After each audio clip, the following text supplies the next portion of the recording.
बिस्मिल्लाहिर्रहमानिर्रहीम, अस्सलाम वालेकुम। अच्छा जी, जिस तरह गर्मी में इजाफ़ा होता है उसी तरह आप देखते हैं कि जो खेलों के मैदान हैं वो भी सजे होते हैं। जितनी सूरज की तपश आपको नज़र आ रही होती है वहाँ पे आपको ग्राउंड में प्लेयर नज़र आ रहे होते हैं। जिस तरह मुल्की लेवल पे क्रिकेट को प्रमोट होता है उसी तरह देहाती लेवल पे भी क्रिकेट को प्रमोट किया जाता है। अगर बात करें तो आज हम घुमन माड़ी में मौजूद हैं। शोरकोट का ये नवा इलाका है और यहाँ पर एक T20 tournament, Minaj T20 tournament करवाया जाता है राना साहब की जानिब से।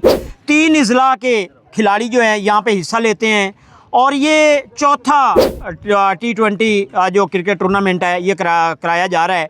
ये इस टाइम मेला जो है आज सजने को तैयार है। समझे कि ये सज चुका है। थोड़ा सा मौसम तब्दीली हुई है, हवा चलने की वजह से ये थोड़ा लेट हुआ है, लेकिन जो ये मेला है ये सज चुका है। आपको साइडों पे बाउंड्री बनी हुई नज़र आ रही है। खिलाड़ी जो हैं वो यहाँ पे आपको नज़र आ रहे हैं। मेरे साथ राना साहब मौजूद हैं, पहले उनसे जानते हैं क्या बताएंगे। एक हमने देखा है कि देहात में जैसे वो कहते हैं जंगल में मंगल लगा हुआ है, तो आज आपने एक बड़ा मेला बनाया हुआ है यहाँ पे घुमन माड़ी में। हमने देखा है बाउंड्री बड़ी खूबसूरत है, खिलाड़ी यहाँ पे मौजूद हैं, तो क्या कहेंगे इस टूर्नामेंट के बारे में? जी बिस्मिल्लाहिर्रहमानिर्रहीम। शुक्रिया रजब भाई, आप लोग यहाँ पे तशरीफ़ लाए। हमारे इलाके को हम जिस तरह प्रमोट कर रहे हैं आप लोग भी उसी जज्बे के साथ यहाँ पे तशरीफ़ लाए।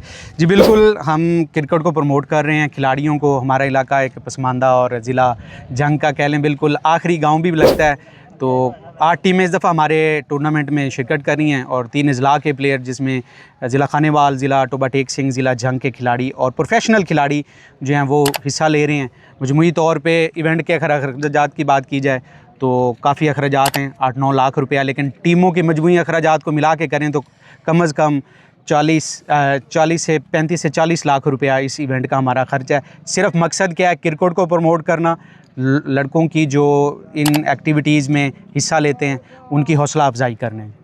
अच्छा जी, राना साहब की आपने गुफ्तगू सुनी है। ये यकीनन इस महंगाई के दौर में जहाँ पे लोगों को अफरा तफरी है कि वो मकसद है कि अपनी रोज़ी रोटी की तलाश में होते हैं, वहाँ पे राना साहब ने क्रिकेट मेला सजाया हुआ है। और जिस तरह वो कह रहे हैं कि 35 से 40 लाख रुपए इसके ऊपर ख़र्चा आ रहा है। ये ट्रॉफ़ी है, नकद इनाम तो 1 लाख रुपए हमने देखा है और साथ में ये ट्रॉफ़ी भी जीतने वाली टीम को जो है वो मिलेगी। तो मेरे साथ भाई मौजूद हैं, इनसे जानते हैं आप क्या बताएंगे, कौन सी साउंड नहीं चले आज और क्या कहेंगे जी। अस्सलाम वालेकुम। सबसे पहले रजब भाई आपको वेलकम करते हैं जी। माशाल्लाह तहसील शोरकोट का फ़ख्र है, मीडिया की आवाज़ है। तो हर साल राना जी जो है ना तकरीबन मुसलसल चौथा इवेंट करवा रहे हैं सीज़न, और हर साल लाख रुपए लगाते हैं, अपने इलाके के बच्चों को प्रमोट करते हैं और ज़बरदस्त टूर्नामेंट ऑर्गेनाइज करते हैं। यानी कि मोहब्बत है क्रिकेट से, ज़िंदा दिली है, जो क्रिकेट से मोहब्बत करते हैं, पैसे को नहीं देखते और बच्चों को प्रमोट करते हैं। तो बड़ी अच्छी काविश है जिनकी। अच्छा जी, भाई की आपने गुफ्तगू सुनी है। यकीनन ये एक बहुत अच्छी चीज़ है कि अपने इलाके के लिए जो है कुछ ना कुछ हर इंसान को करना चाहिए। वहीं पे राना साहब भी ये कोशिश करते हैं कि कुछ ना कुछ घुमन माड़ी के लिए करना चाहिए। ये एक गांव है, देहात है जिसमें हम मौजूद हैं और यहाँ पे एक मेला लगा हुआ है और यकीनन ये सेहरा जो है वो राना साहब को जाता है जिन्होंने यहाँ पे ये मेला सजाया हुआ है।